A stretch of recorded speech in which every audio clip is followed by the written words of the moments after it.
बुद्ध पूर्णिमा है। ग्रहों की हमारे साथ जो ज्योतिषाचार्य जुड़े हुए हैं वो ग्रहों की गणना बताएंगे। कोरोना काल के असली कारणों के बारे में भी हम उनसे जानेंगे। तो कौन कौन से ज्योतिषाचार्य हमारे साथ जुड़े हुए हैं, सबसे पहले मैं आपको ये बता देती हूँ। हमारे साथ अजय बाम्बी जी जुड़े हुए हैं, ज्योतिषाचार्य हैं, बहुत स्वागत है आपका। इसके साथ ही नंदिता पांडे हमारे साथ जुड़ी हुई हैं, ज्योतिषाचार्य हैं, आपका भी बहुत बहुत स्वागत है। और अब से कुछ देर में पवन सिन्हा भी हमारे साथ जुड़ जाएंगे, आध्यात्मिक गुरु। लेकिन सबसे पहले मैं अजय बाम्बी जी आपका रुख करना चाहती हूँ, क्योंकि बहुत महत्वपूर्ण है अब ये जानना कि आखिर ये बीमारी, ये महामारी हमारा पीछा कब छोड़ेगी, देश का पीछा कब छोड़ेगी, दुनिया का पीछा कब छोड़ेगी। अब एक लंबा वक्त हो गया है जब हम इस महामारी के साथ जी रहे हैं और ये जाने का नाम नहीं ले रही है। ग्रहों की गणना क्या कहती है अजय जी? मैं पिछले मार्च से बोल रहा हूँ जी, मार्च 2020 के फर्स्ट वीक से कि ये जो बीमारी है ये काफी खतरनाक होने वाली है। और मैंने बोला था कि मार्च में कम नहीं होगा, अप्रैल में बढ़ेगा जी, मई में बढ़ेगा, और अभी ये कम नहीं हो रहा, अभी ये बढ़ेगा। और इसका अगर हम कम होना देखना चाहते हैं तो कहीं जुलाई में थोड़ा सा, सितंबर के बाद, तो ये मामला काफ़ी गंभीर है। और बहुत सारे लोग बता नहीं पा रहे, ठीक से गलत हो जाते हैं।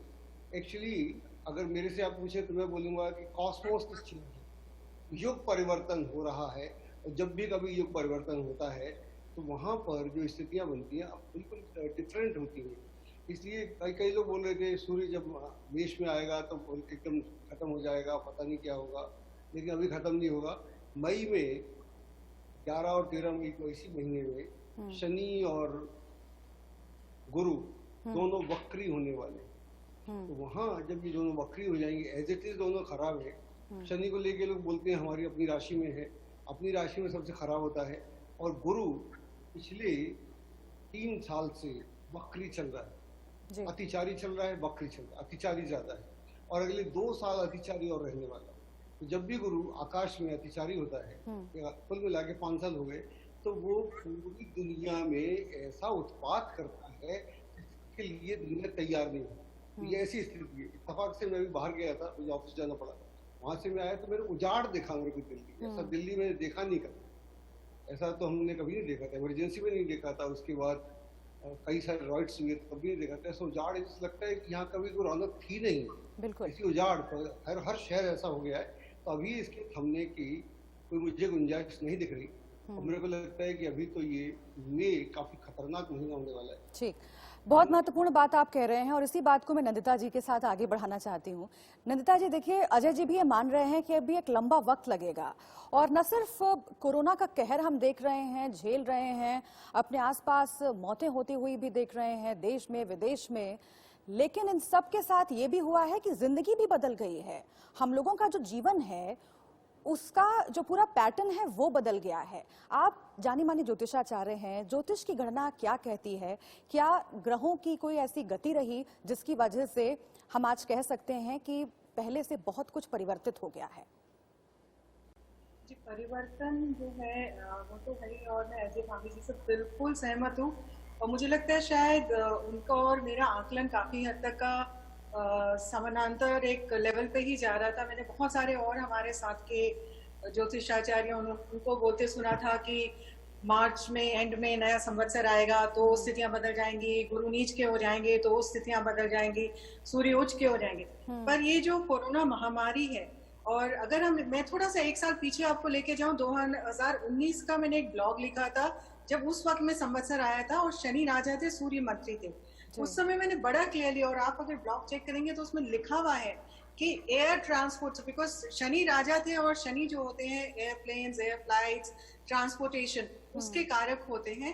और एक जो है उसके थ्रू मैंने बोला था कि उसके थ्रू एक वॉर लाइक सिचुएशन बनेगी और जो बहुत स्प्रेड होगी, बिकॉज वायु तत्व है तो वहां से स्प्रेड होता जाएगा। एग्जैक्टली उसी तरह से हुआ। फिर दिसंबर एंड में जब सोलर एक्लिप्स आया था, उस वक्त भी मैंने ब्लॉग लिखा था कि ये जो एन्युलर सोलर एक्लिप्स और जिस तरह से 5-6 ग्रह एक साथ पीड़ित हो रहे हैं उस एक्लिप्स में, ये समय अनुकूल नहीं है।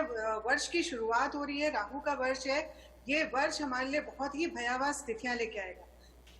ज्योतिषीय जो गणना है वो मेरी काफी कुछ भाभी जी से ताल्लुक रखती है। मेरा भी वही मानना है कि अभी समय अनुकूल नहीं है। अभी शनि और राहु का षडाष्टक योग चल रहा है, सितंबर एंड तक का रहेगा।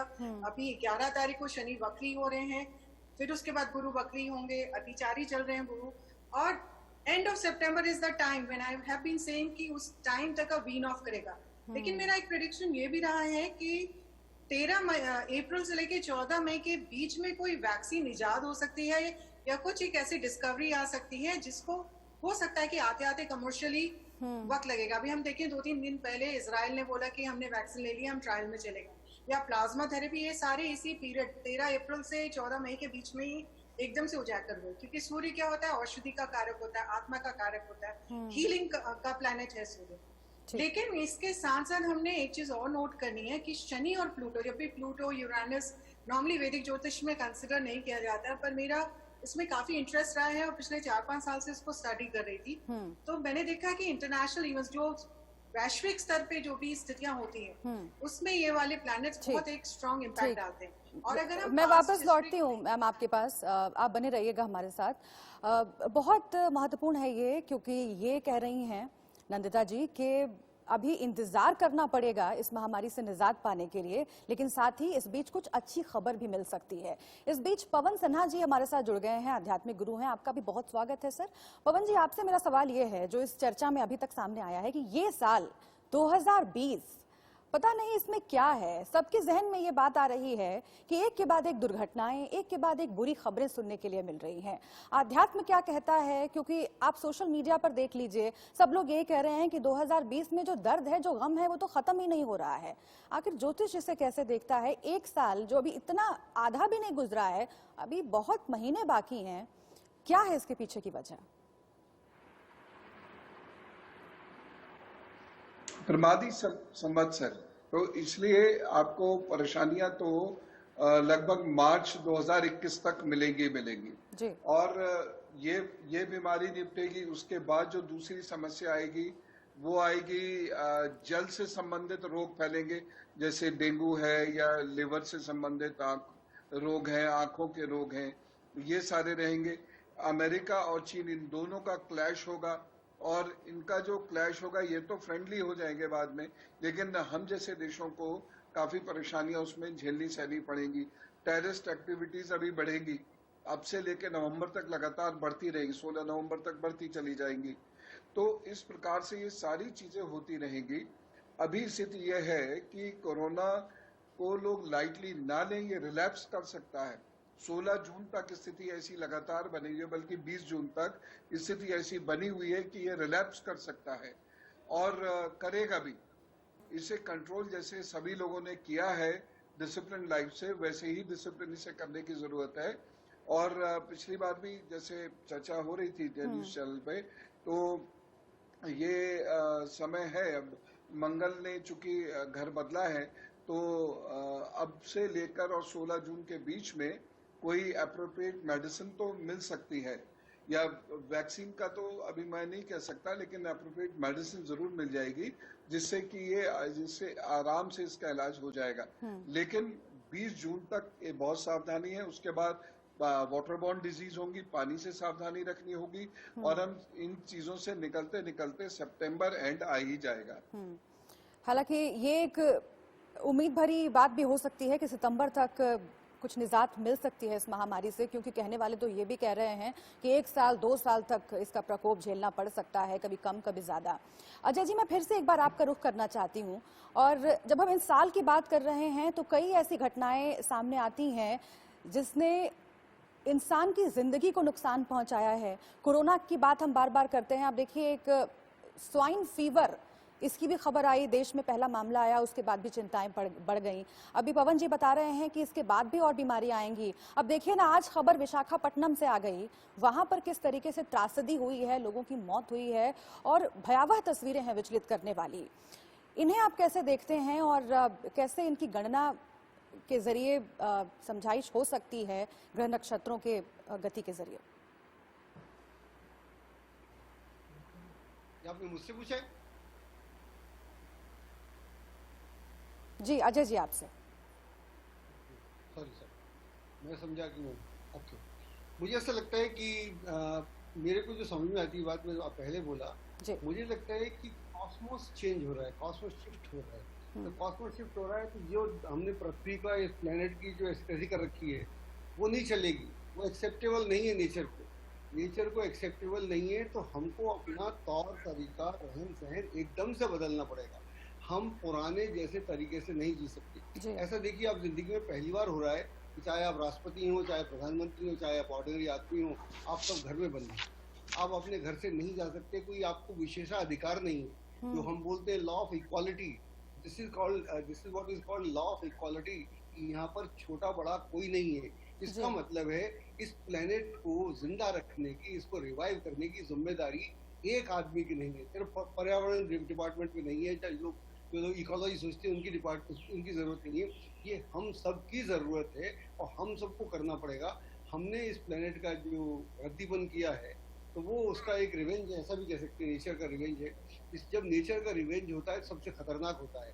जब भी हम पीछे अगर जाएं युद्ध हुए तो बेसिकली वो जो वहाँ भी स्थितियाँ थी वो लोग कुल मिला के प्लेनेट को ही लॉस कर रहे हैं, उसी का नुकसान कर रहे हैं, उसी को डिस्ट्रॉय कर रहे हैं। चाहे हम रावण की बात करें तो महाभारत की बात करें और भी कोई हो, तो जब भी हम जिस धरती पे, जिस प्लेनेट पे हम रहते हैं, जहाँ से हमको रोजी रोटी और हमारा जीवन चलता है, जहाँ से हम आध्यात्म की अपनी जर्नी कर सकते हैं, मोक्ष की बात कर सकते हैं, अगर हम उसको रुइन करेंगे तो एक दिन हमारी खबर ली जाएगी। क्योंकि जितने भी रूल्स बनाते हैं, सरकारें बनाती हैं, वो तो कोई मानता नहीं और WHO खुद ही तोड़ देता है, बाकी सब तोड़ देते हैं। तो यहाँ पर एक नई स्थिति है। नंदिता जी से भी मैं इससे जुड़ा हुआ सवाल लेना चाहती हूँ। नंदिता जी, ये बात बार बार कही जा रही है, ज्योतिषाचार्य तो इसके बारे में बात कर रहे हैं, जो पर्यावरण के जानकार हैं वो भी बात कर रहे हैं कि प्रकृति के नियम बहुत महत्वपूर्ण होते हैं। अगर उनके साथ खिलवाड़ किया जाएगा तो इस तरीके से रिपरकशंस जो हैं वो मानव को देखने पड़ सकते हैं। ज्योतिष इसके बारे में क्या कहता है, जिसकी बात अजय जी कर रहे हैं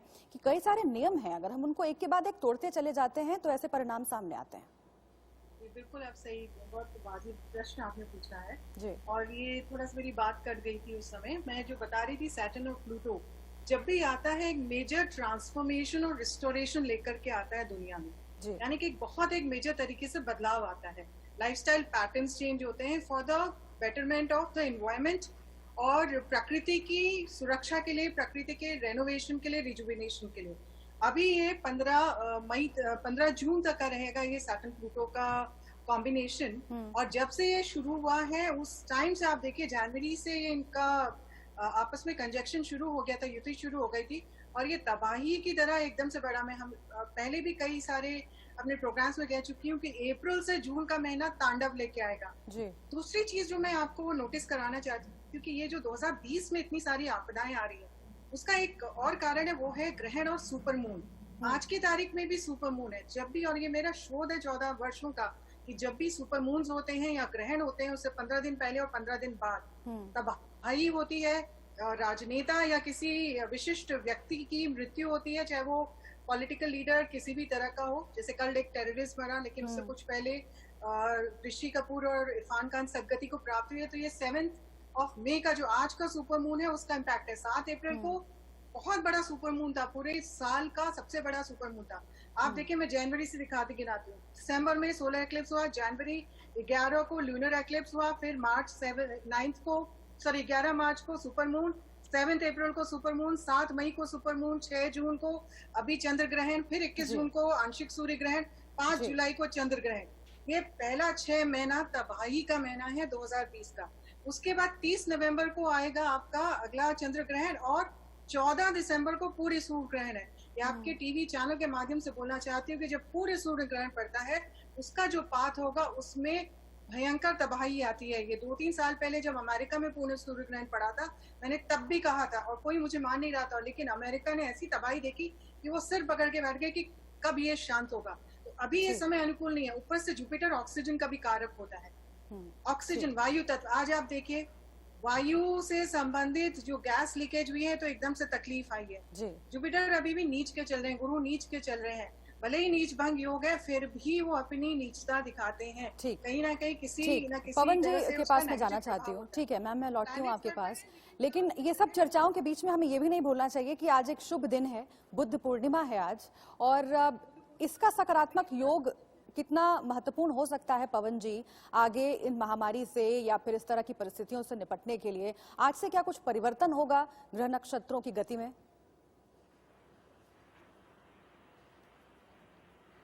नहीं, देखिए, ये दिन बहुत पवित्र है। भगवान बुद्ध का इस दिन अवतरण हुआ है और हम लोगों की संस्कृति की दिशा में एक महत्ता परिवर्तन हुआ है। लेकिन इस परिवर्तन का या इस अभ्युदय का, यूं तो चूंकि भगवान का अवतरण है तो अच्छा ही होगा, सबके लिए अनिष्ट समाप्त हो, लेकिन इसका तो ग्रह पर कोई प्रभाव नहीं पड़ेगा और अनिष्ट जो ग्रहों के कारण हो रहे हैं उस पर कोई प्रभाव नहीं पड़ेगा। लेकिन हाँ, इतना जरूर है, प्रार्थनाओं में बड़ा दम होता है, तो लोग भगवान बुद्ध के सामने प्रार्थना करें, उनसे करें कि सब में सुख हो, सब में शांति हो और आरोग्य बढ़े। जी अजय जी, मैं आपसे भी इस पर टिप्पणी चाहती हूँ कि आज जो शुभ दिन है जिसका जिक्र पवन जी कर रहे हैं और कह रहे हैं कि प्रार्थना में बहुत दम होता है, और वो भी अगर आज के खास दिन प्रार्थना की जाए तो उसका अच्छा परिणाम हम देख सकते हैं। क्या आप भी ये मानते हैं कि ये शुभ दिन तो है पर बहुत बदल जाएंगे ग्रहों के चाल चलन, ये हम नहीं मान सकते? देखिए, जब भी कोई शुभ दिन होता है, जैसे आज के दिन बुद्ध एनलाइटेंड हुए थे, तो ये दिन हमेशा के लिए, पूरी मानवता के लिए हमेशा के लिए इम्पोर्टेंट है। लेकिन ज्योतिष में एक और महत्वपूर्ण बात है जिसको मैं कहना चाह रहा हूँ। 2 पॉइंट बहुत इंपॉर्टेंट है ज्योतिष में। एक है पूर्णिमा का और दूसरा है अमावस्या का। जब हम पूर्णिमा की हम बात करते हैं तो पूर्णिमा में जो चंद्रमा है बिल्कुल सूर्य के अपोजिट होता है, जैसे आज की स्थिति। इसका मतलब है 180 डिग्री पर है, अपोजिट है। और चंद्रमा को हम बोलते हैं पूरी प्रकृति के ऊपर, पूरी नेचर के ऊपर, आपके मन के ऊपर, आपके भीतर के ऊपर, आपके 65% वाटर के ऊपर, दुनिया के वाटर के ऊपर जो भी इमोशंस हैं उस सब को वो एक अलग तरह से उसका रिजल्ट आता है। अगर मान लीजिए आप बहुत दिक्कत में हैं, परेशान हैं, डिस्टर्ब हैं, तो आज के दिन आप ज्यादा डिस्टर्ब होने वाले हैं पूर्णिमा के। अगर आप शांत हैं तो आप शांत होने वाले, क्योंकि यहाँ पर चंद्रमा जो है वो ये कह रहा है कि आप मेरे साथ जैसा व्यवहार करेंगे मैं ऐसा ही करने को तैयार हूँ। दूसरा हमारा पॉइंट है अमावस्या। जब हमारी अमावस्या होती है ज्योतिष में, तब चंद्रमा और चंद्रमा यानी मन, सूर्य यानी आत्मा, चंद्रमा और आत्मा एकदम मिलने की स्थिति होती है, यहाँ अपोजिट में है या मिलने की स्थिति में। तो ये दोनों पॉइंट बड़े इंपॉर्टेंट होते हैं। जितने भी लोग एनलाइटेंड हुए, या तो पूर्णिमा के दिन हुए वो, या वो अमावस के दिन हुए, तो ये दिन इसलिए बड़ा महत्वपूर्ण है। ये आपको अपनी एनर्जीज को जागृत करने का दिन है, एनर्जी को जागृत करने का दिन है। नंदिता जी, क्या आप भी ये मानती हैं कि आज अपनी ऊर्जा को जागृत करने का दिन है, और प्रार्थना किस तरह से करें, आज का दिन किस तरह से बिताएं ताकि इस संकट की घड़ी से लड़ने में हमें मदद मिले? हमने इतनी डिप्रेसिव बातें कर दी और आज आपने बैसाख पूर्णिमा के बारे में चर्चा की। देखिए, बैसाख पूर्णिमा भगवान बुद्ध के निर्वाण का दिन तो माना ही जाता है, लेकिन आज ही के दिन में भगवान विष्णु का कुर्मा अवतार भी हुआ था और संध्या के समय उनका पूजन होता है, इस समय करते हैं, क्योंकि उन्होंने उनका जो द्वितीय अवतार था और कई उसमें भगवान बुद्ध को उनका नवा अवतार भी मानते। तो भगवान विष्णु जो कि नारायण है, जो कि इस पूरे संसार के पालन करते हैं, आज उनके 2 अवतार हुए हैं।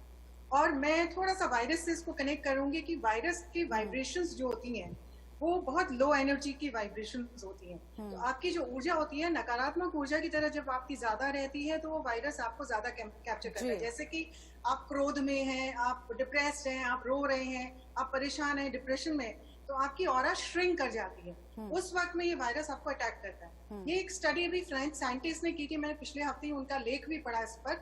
उन्होंने कहा कि वायरस की वाइब्रेशंस जो है वो बहुत लोअर डिग्रीज में है। अगर आप मेडिटेशन के द्वारा, ध्यान के द्वारा या अच्छी सोच के द्वारा, पॉजिटिव थिंकिंग के द्वारा अपनी वाइब्रेशंस को हाई कर देते हैं। ठीक है, ये पॉजिटिव थिंकिंग की बात आपने बहुत महत्वपूर्ण कही और इसी पर मैं पवन जी की राय जानना चाहती हूँ। पवन जी, आध्यात्म बहुत ही महत्वपूर्ण है हम सबके जीवन में, और ऐसे में आज वायरस से कब निजात मिलेगी, महामारी कब दूर होगी, ये तो एक प्रश्न है ही, लेकिन ये पूरी जो अवधि है इसमें हम अपनी ऊर्जा बरकरार रखें और अपनी मानसिक स्थिति ठीक रखें, ये बहुत जरूरी है। तो ऐसे में आज का दिन कितना महत्वपूर्ण, पूर्णिमा का दिन, बुद्ध पूर्णिमा है आज, सकारात्मक ऊर्जा के लिए कैसे इसका उपयोग करें? देखिए, इस दिन एक प्रयोग करना चाहिए सब लोगों को, और मैं ये बड़े डिटेल से ये प्रयोग बता रहा हूँ। क्या प्रयोग होना चाहिए सब लोग जब चंद्रमा का उदय हो तो चंद्रमा के सामने आसन बिछाकर बैठ जाएं। उसके बाद वो बाएं नथने से गहरी सांस लें और दाहिने से छोड़ दें, फिर बाएं से सांस लें, फिर दाहिने से छोड़ दें, और ऐसा कम से कम 10 मिनट तक करने के बाद मन को शांत करके भगवान शिव का या अपने इष्ट का ध्यान करना शुरू कर दें। अगर भगवान शिव का ध्यान कर रहे हैं तो मां मृत्युंजय मंत्र का पाठ करें, विष्णु जी का ध्यान कर रहे हैं तो ओम नारायण नमो नमः का ध्यान जप करें, मां शक्ति का अगर ध्यान कर रहे हैं तो ओम ऐं ह्रीं क्लीं नमः चंडिकायै का जप करना शुरू कर दें। जप करते करते थोड़ी देर ध्यान में बैठ जाएं और चंद्रमा की जो किरणें हैं उसके अपने शरीर पर उसको महसूस करें।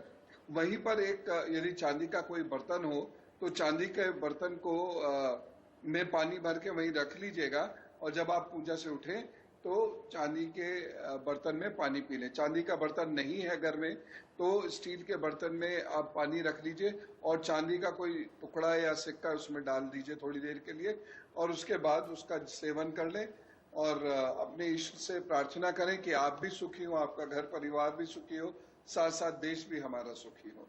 तो निश्चित रूप से बहुत अच्छे परिणाम आपको मिलेंगे। ठीक है नंदिता जी, क्या आप भी ऐसा कोई उपाय साझा करना चाहती हैं दर्शकों के साथ, क्योंकि कई दर्शकों का प्रश्न यही होता है कि हम घर पर हैं और इस तरह के उपाय अगर अपनाते हैं, अगर उससे लाभ मिलता है तो इससे बेहतर और कुछ नहीं हो सकता। तो आज के दिन जैसे उपाय पवन जी ने बताए, अगर आप भी कुछ साझा कर सकें। जी हाँ बिल्कुल, और मैं तो काफ़ी ऊर्जा में लोगों को ध्यान कराती हूँ, ऊर्जा से संबंधित एनर्जी हीलर भी हूँ। और सबसे एक महत्वपूर्ण होता है, हमेशा इस बारे में मैंने चर्चा की है, नमक के पानी से स्नान। यानी कि आप थोड़ा सा 2 चम्मच नमक ले लीजिए, सेंधा नमक हो, सी सॉल्ट हो, नॉर्मल आयोडाइज नमक नहीं, लेकिन सेंधा नमक हो तो बढ़िया है, नहीं तो सी सॉल्ट या एप्सम सॉल्ट लें।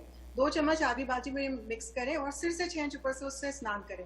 जब स्नान करें तो बहुत स्ट्रांग एफर्मेशन मारे कि मेरी जितनी भी समस्याएं हैं वो सारी इस स्नान के द्वारा बह के खत्म हो जाए। उसके पश्चात आप नॉर्मल सोप शैम्पू से शावर ले सकते हैं। ऐसा करने से ये साइंटिफिकली प्रूवन एंड अगेन कि आपकी ऑरा में जो कंजेशन होता है या जो आपकी ऑरा चिपक जाती है वो क्लीन हो जाती है। सॉल्ट में बहुत पावर्स होती हैं आपकी नेगेटिविटी को हटाने की। उसके बाद 5 मिनट का ध्यान, और उस ध्यान में ईश्वर का आवाहन और उन सब लोगों के लिए दुआएं जिन्होंने आपको सबसे ज्यादा कष्ट दिया। ऐसा करने से आपके चक्र जागृत होने शुरू हो जाते हैं। दूसरा, जैसे सांस का हमने बोला वो आप कर सकते हैं, लेकिन एक बहुत छोटा सा क्विक हैंडी उपाय है कि हल्दी आप ले सकते हैं, कच्ची हल्दी, अगर थोड़ा सा पीस के लें। आज वैशाख पूर्णिमा है, नारायण जी का दिन है, थर्सडे भी है, और केसर का युक्त चंदन या फिर हल्दी माथे में, थ्रोट में, नाभि में लगाए। तो आपका अजना चक्र, आपका विशुद्धि चक्र और आपका स्वादिष्टान चक्र, ये सारे चक्र जो होते हैं, जैसे ही ये तीनों बैलेंस हो जाएंगी यहाँ पे गांठें, तो वो ऑटोमेटिकली आपकी ऑरा भी पॉजिटिव हो जाएगी, स्ट्रेंथन हो जाएगी, और with a lot of gratitude. ये जो दर्शक हमें सुन रहे हैं वो उम्मीद है कि ये उपाय जरूर अपनाएंगे। वक्त मेरे पास बहुत थोड़ा सा है। पवन जी, आपसे आखिरी रिएक्शन में लेना चाहती हूँ उन दर्शकों को जो कभी कभी निराश हो रहे हैं, और इस चर्चा में एक बात निकल कर आई है कि अभी इंतजार करना होगा हमें कोरोना से निजात पाने के लिए। तो उन दर्शकों के लिए जो अपना धैर्य खो रहे हैं, उनके लिए क्या संदेश? देखिए, धैर्य बनाए रखिए, अपने इष्ट पर विश्वास कीजिए, खुद पर विश्वास रखिए, अपने अंदर के जो गुणों को वो उभारना शुरू कीजिए, गुणों का अभ्यास कीजिए, और साथ साथ अपनी प्लानिंग करना शुरू करिए, क्योंकि जैसे ही लॉकडाउन खुलेगा एकदम आपाधापी मचेगी, और बहुत सारे जो बिजनेस एस्टेब्लिशमेंट है वो जो रुक गया है काम, वो तुरंत शुरू करने की कोशिश करेंगे। तो अभी से अपनी प्लानिंग करनी शुरू करिए। बल्कि आज का दिन बहुत अच्छा है, आपको आगे 1 या 2 साल में करना क्या है अपने जीवन में, आज प्लान करिए और देखिएगा, इससे आपको एनर्जी भी मिलेगी और नए कार्य करने का रास्ता भी मिलेगा। पुराने कार्य को जमाने का रास्ता भी भगवती खुद दे देंगे। जी, बहुत शुक्रिया आप सभी का हमसे बातचीत करने के लिए, और ये तमाम अहम जानकारियां दर्शकों से साझा करने के लिए और उनकी ऊर्जा बढ़ाने के लिए, सकारात्मक ऊर्जा का संचार करने के लिए। इसी के साथ